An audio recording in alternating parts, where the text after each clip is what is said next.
Hello friends, this is Meg at Chasing Retro. I hope all of you are doing well today. I wanted to come on and show a few of my favorite books that I use for sourcing for making junk journal ephemera. I will probably do more than one video like this, but for the first one I wanted to show you my favorite books that I use for vintage children images, because I feel like that's probably the most popular. Either that or floral. I feel like a lot of people like to do, a lot of floral images in journals as well.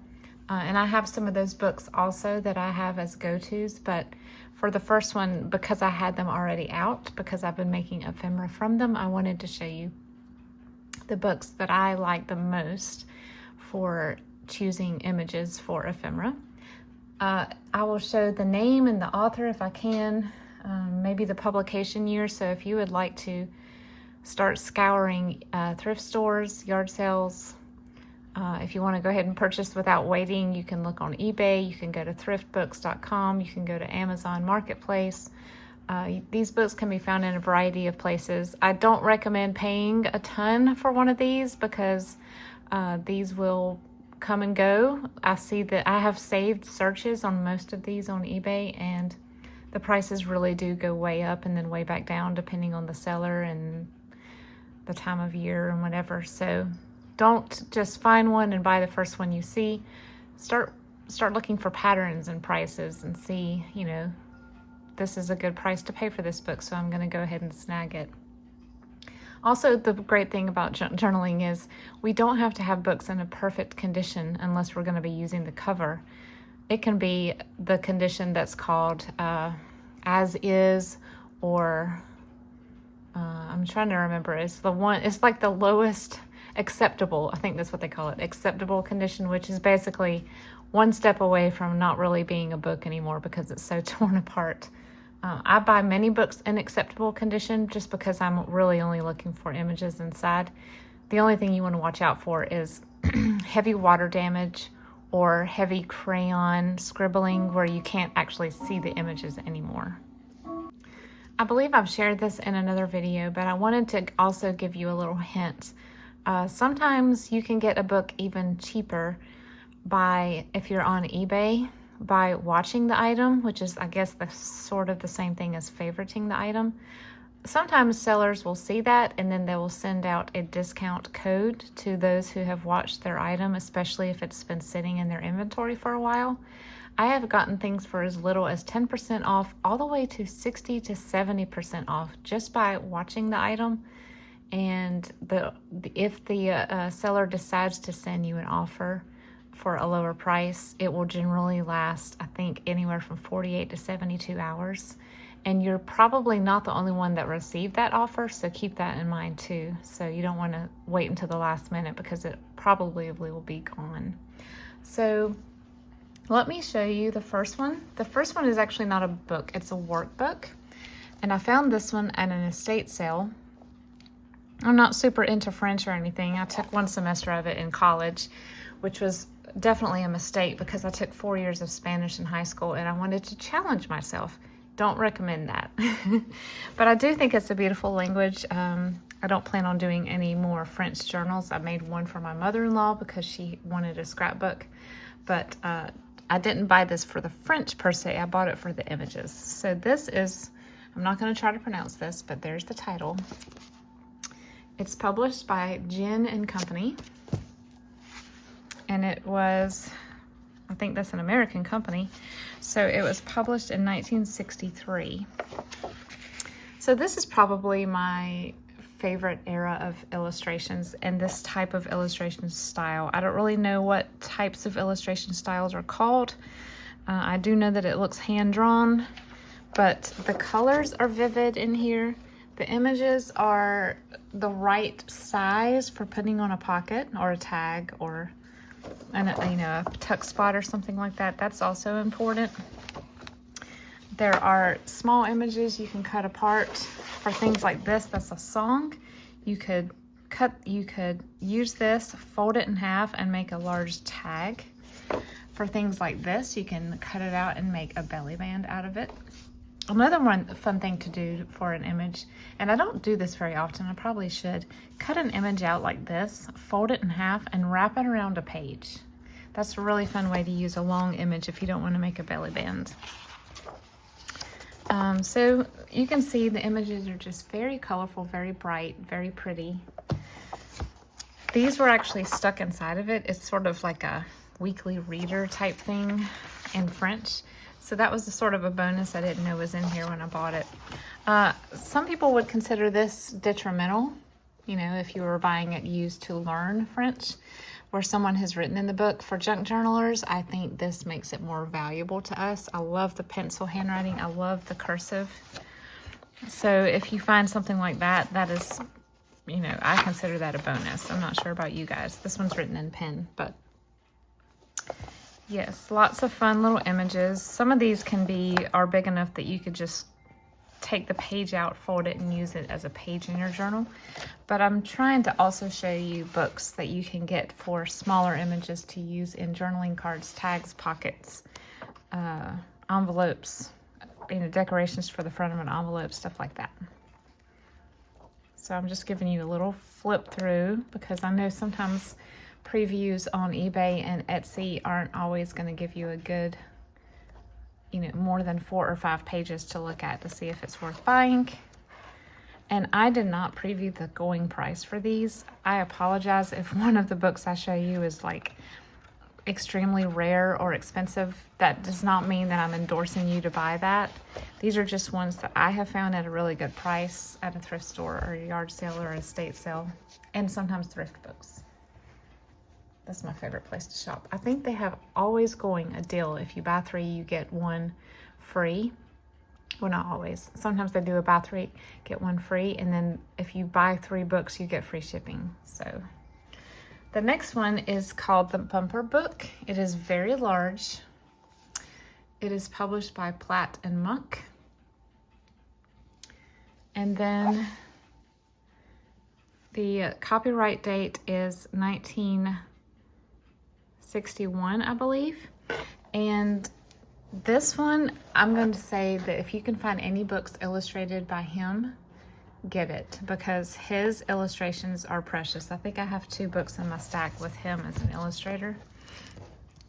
As you can see, these are epic.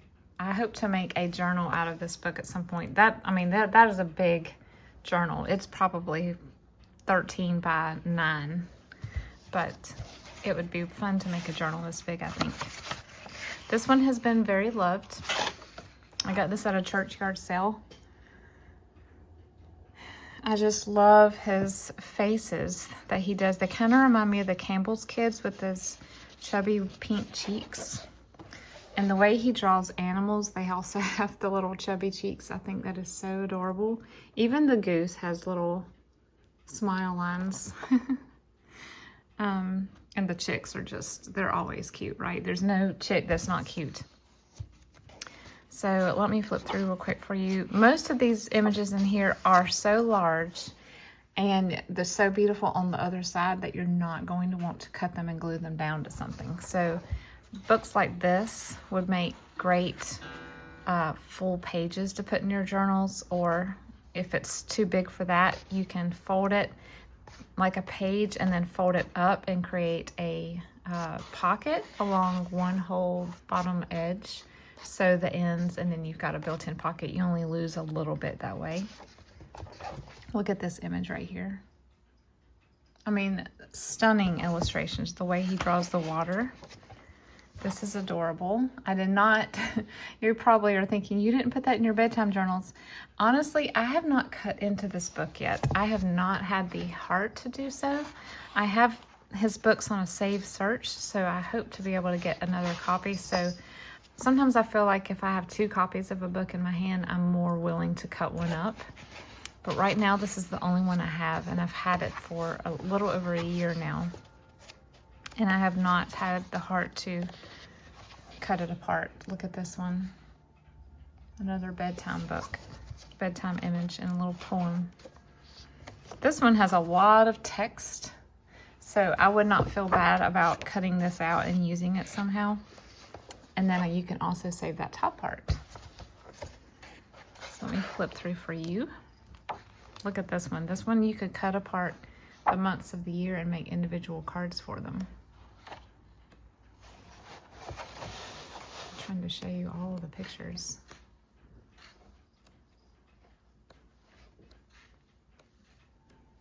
There is a lot of text in here, but to me, the amount of high quality artwork you get, I love the boat stories. I don't know. I'm gonna make a boat journal at some point. I have a folder going.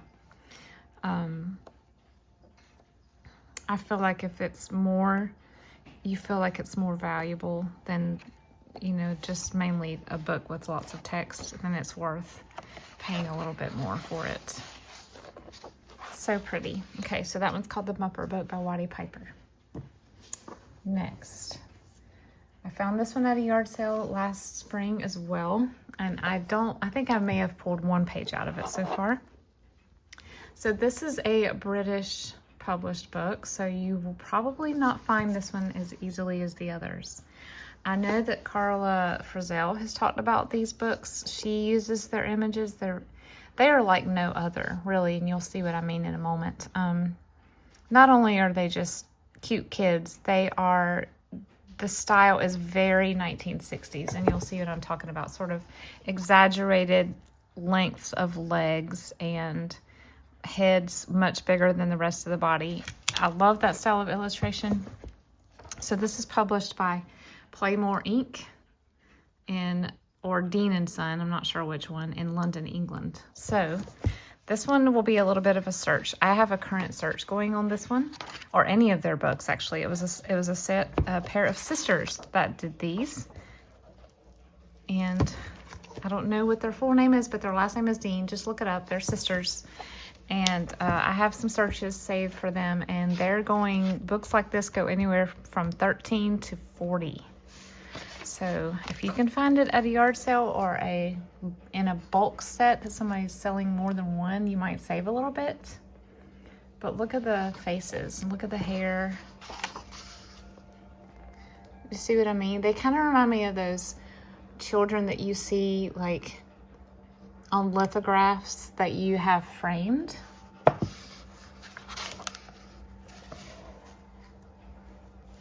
So cute.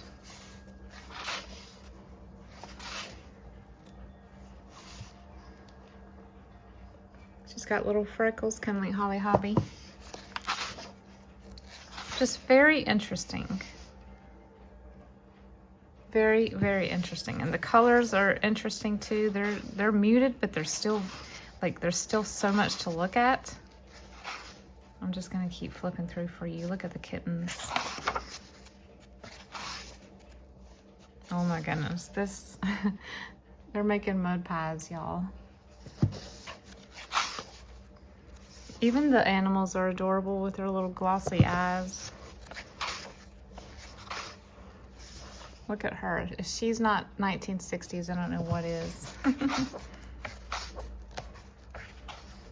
So I feel like you either would love this book or, yeah, that's not my style. I feel like there's probably going to be two camps because it is a little bit edgy, a little bit out there.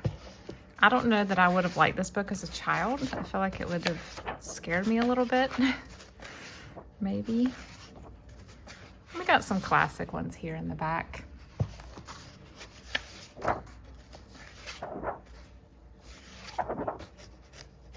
That's an interesting looking snowman. So I think this is nursery rhymes, I think. Isn't that what I said? Nursery rhymes. Children's rhymes. They also have an alphabet book and they have a book of prayers. I don't have either of those, but I wanted to show you this one. Next, this is not technically a children's book, but it features children heavily and it has a beautiful illustration style. This is published by the Grolier Society, which I guess is the encyclopedias. I have this book. I actually do have two copies of this book, one in paperback and one in hardback. So the way I got it was I ordered it from Thrift Books hardback and they sent me a paperback. So I wrote them very kindly to ask if I could ask if they still had the hardback available, and they did, and they sent it to me for free. I was not asking for that. They just did that. Thrift Books customer service is stellar. But you will see it's very simple in the colors. There's only 3 colors in here: blue, pink, and green, or sort of a peachy pink. You probably will recognize these images. I've used a lot of them in my journals in the past. I've used some in my pink and peach journals. The images vary between, you know, small enough to put on a tag, but also really tiny things that you can fussy cut and use just to embellish the bottom of a page. This one has been like it's falling apart because I've ripped so many pages out of it that it's not really a book anymore. But as you can see, there is plenty to go around.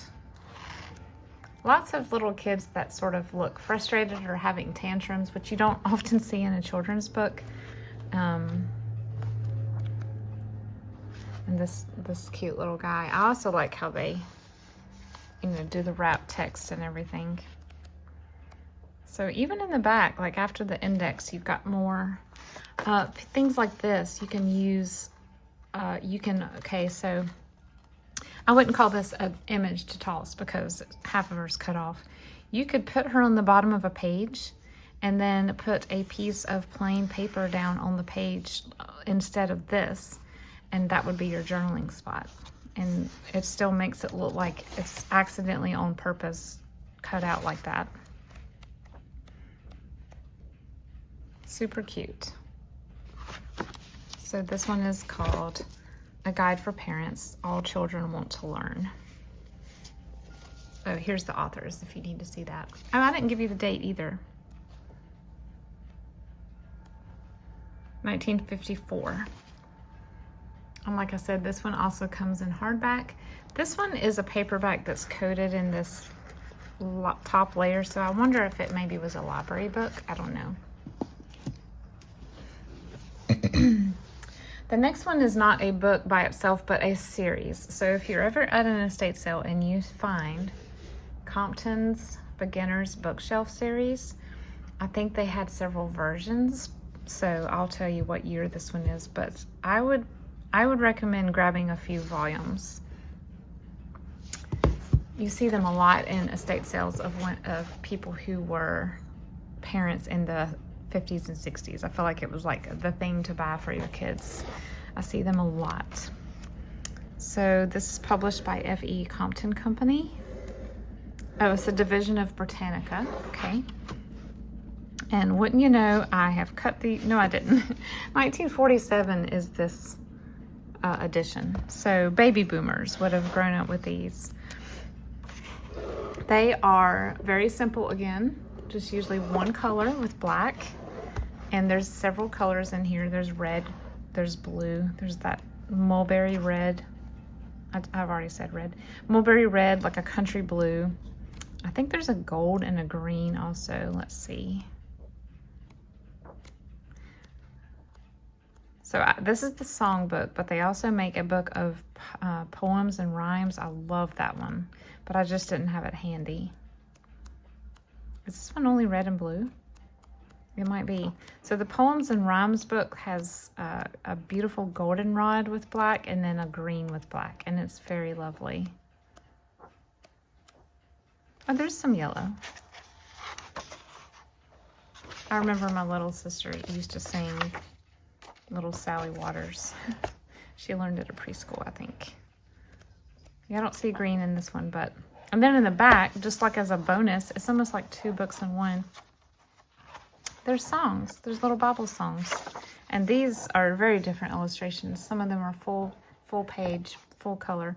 I've used a lot of these already. I think I used a page or 2 of this for the bedtime journals because they were children who were praying. Beautiful. Next,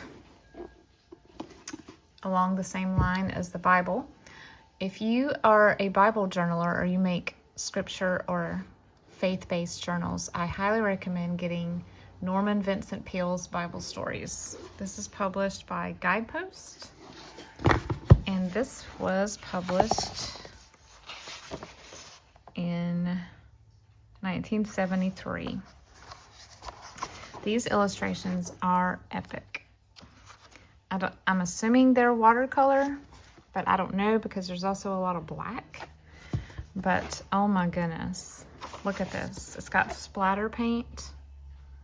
Very, I don't know what you would call it. I guess mixed media type art, and very stylistic. I love this type of artwork. I don't know if you guys do. It's a little more flowy and fluid. It's not quite as stark. Let's see if I can flip a little bit closer. Here is the wise man looking at the star. Jesus in the workshop with Joseph. Look at this. Look at the stormy sea with the sky. So cool.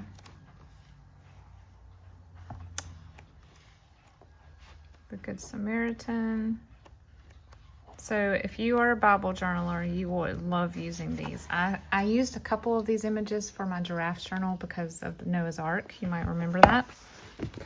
But I recommend looking for this one also. That was a yard sale find. The next two, one is a yard sale find and this one is thrift books. I have been hearing people talk about this book for months, and finally I was like, you know what, I'm going to put a search on it. And it wasn't a couple of weeks before one came out that was, I considered a good price. I consider a book like this, about this old, 50s to 70s, I think a good price for me is under $5 because I know I'm probably going to spend $4 or $5 more to ship it. I don't usually pay more than that unless it's a book that I have extremely personal ties to, or I plan to use the cover as a journal cover and all the pages inside. It has to be worth the price for me to do that. This one, I had been seeing people make, I use the back two pages like this in my bedtime journals. You might remember that. I had been seeing people use these as ephemera for pages, and so this is the 22nd printing, 1973. This is the book that will throw you more than any other book because I feel like they republished this book about 50 times. So this is the 73 one, but the illustrations are from the original 55. So if you'll look and you find one and it's 1983, if you'll look at the samples, the illustrations don't look anything like this. So be very careful when you buy one that it is, I think the last publishing with these original illustrations was 73. You'll probably find one for cheaper, but I'm telling you the illustrations will be 80s looking, not 50s and 60s. I want to say these are published by Richard. Yes, these are all drawn by Richard Scarry. So if you're a Richard Scarry fan, you need this book. It's his early work before Busytown, and you can kind of see where he's developing his style. These are all perfect because you can, I used a couple of these for the bedtime journals. This would make a perfect tall tag, and you've got the poem and the image to go with it. Or you can just cut this out and use the image alone. So this one is broken up into nightly bedtime stories that are very small. You've got some that are monochromatic and you have some that are full color. You have a little bit of everything. And I really think this book, if you can get it with shipping under $10 to $12, this book, probably more than any one I show you, will give you the most bang for your buck. If you're just wanting to purchase one book to use for vintage children's ephemera. So I hope this gives you a little bit of an idea of what the 1973 printing looks like. Last but not least, you might remember that I found this at a yard sale this past fall. I have not even cut into this yet because I haven't even had a chance to. I've been working on themed journals, but I plan to soon. This one is another Waddy Piper, and it's Gateway to Storyland. This looks like a library binding, but I could be wrong. I think it is though, because it has tape right here. And it is published by Platt and Monk, which I think the other one was too. And the year is 1975. That's not right. 1952. Something to 1952. I have trouble with the double X's. I don't know why. But the last date is 52, so you know that it's at least older than 52. Or as old or a little older than 52, the illustrations, I mean. So some of these are written by Waddy Piper as well. In case you think that name sounds familiar, he wrote and illustrated the most famous version of The Little Engine That Could. So if you find that version of that book, it's my favorite. The illustrations are great. But there's lots of other illustrators and not illustrators. There's other authors in here, but I believe he illustrates them all. So it's got the little red hen. It's got kittens. Once again, this is another book that's probably best suited for using the whole page. But if you have 2 copies, you probably won't feel quite as bad about... I love this image right here. You won't feel as bad about cutting one apart and gluing the back onto something else. Like I said, I've been able to get these at really good prices. I'm very thankful about that, but I know that these books like this, these large oversized books with illustrators like him, are usually priced up. I would recommend you look at yard sales and thrift stores first, and if you just absolutely must have the book, then you can buy it. But even on thrift books, sometimes these will be marked up a little higher because they know the value and they know how many people are requesting this title. So all right, I hope this gives you a list of more books that you can look for when you go out or when you put save searches online. Tell me what your favorite book is of all the ones I've shown you. And is there any book that I showed you that you had never seen before? I know I had not been exposed at all as a kid to this author, unless I just don't remember. I don't think I owned any of her books. Maybe I checked them out at the library. But yes, this is definitely one that I'll have a save search on and I'll be looking for in the future. So let me know your favorite and be staying tuned for more books off of my bookshelves that are my favorites in different categories. As we start off a new year, I thought maybe you wanted a refresh on your bookshelves and you're looking for new titles. And it's sometimes daunting to look at things without having them in your hands. So I hope I gave an adequate flip through of these. You guys have a fantastic day. I'll see you next time. Bye-bye.